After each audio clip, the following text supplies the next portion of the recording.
ఈ కాషాయ జెండాల ఊరేగింపు మన కడుపు నింపుతుందా? మన పొలాలకు నీళ్లు తెస్తుందా? ఇదే నరేంద్ర మోడీ ఏం చేసిండు? కేసీఆర్, నువ్వు తెలంగాణలో ప్రతి బోరుకు మీటర్ పెట్టాలి, పెట్టకపోతే నిన్ను దించేస్తా, నిన్ను వడగొడతా, నీ ఎమ్మెల్యేలను కొంటా, నీ రాష్ట్రానికి వచ్చే 20 ఇది బీజేపీ దందా. ఇప్పుడు ఇక్కడ ఒకవేళ బీజేపీ కోటేస్తే ఏమంటారు? మేము రైతుల మోటార్లకు మీటర్లు పెట్టమనంగా కూడా మాకే ఓటేసిండ్రు, అందుకే తెల్లారి నుంచే మీటర్లు పెడతామంటారు. అందుకే రైతాంగం ఆలోచన చెయ్యాలి. బీజేపీ హయాంలో తెలంగాణకు ఒక్క నవోదయ విద్యా పాఠశాల ఇయ్యలే, ఒక్క మెడికల్ కాలేజీ ఇయ్యలే. నేను 150 సార్లు ఉత్తరాలు రాసిన, 50 సార్లు ఢిల్లీకి పోయి మొరబెట్టుకున్నా. మేము కొత్తగా రాష్ట్రమైన మేము బతకాలే, 15 ఏళ్లు కొట్టాడి ఉద్యమం చేసినాం, కాబట్టి మాకు కావాలంటే ఒక్క నవోదయ పాఠశాల ఇయ్యలే. చట్టం ప్రకారం ఇచ్చే పరిస్థితి అయితే ఇవాళ శేఖర్ రెడ్డి గారి నాయకత్వంలో భువనగిరిలో ఎయిమ్స్ తెచ్చుకున్నాం అన్నాడు కొట్లాడి. బ్రహ్మాండంగా మనకిక్కడ నవోదయ పాఠశాల వచ్చేది భువనగిరిలో, కానీ బీజేపీ ఇయ్యలే. ఇవాళ బీజేపీ బుద్ధిగా ఓట్లేయడం కాదు, అదేవిధంగా మనకు రాగానే 7 మండలాలకు ఆంధ్రాకి ఇచ్చేసినాడు నరేంద్ర మోడీ. 400 మెగావాట్ల సీలేరు ప్రాజెక్టు తీసుకుపోయి ఆంధ్రాకి అప్పచెప్పినాడు.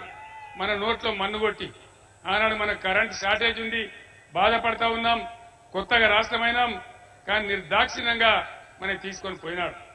కాబట్టి దయచేసి నేను మీ అందరినీ కోరుతా ఉన్నా, నరేంద్ర మోడీ లేకుండా, బీజేపీ లేకుండా ఇంకా ఏ ప్రభుత్వం ఉన్నా కేంద్రంలో మనకు బ్రహ్మాండంగా లాభం జరిగేది.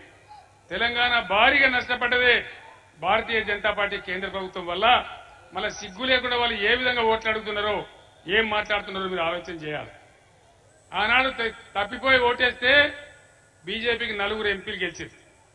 అందులో ఒక ఆయన కేంద్ర మంత్రి అయింది. ₹1 అనేది తెచ్చిన వీళ్ళు ₹1. నేను ముఖ్యంగా మనం చేస్తా ఉన్నా, మా వయసు మీరిపోతా ఉంది. ఈ తెలంగాణ మీది, భవిష్యత్తు మీది, ఈ రాష్ట్రాన్ని ముందుకు నడిపేది మీరు. మీరు ఆలోచన చేసి బుద్ధితో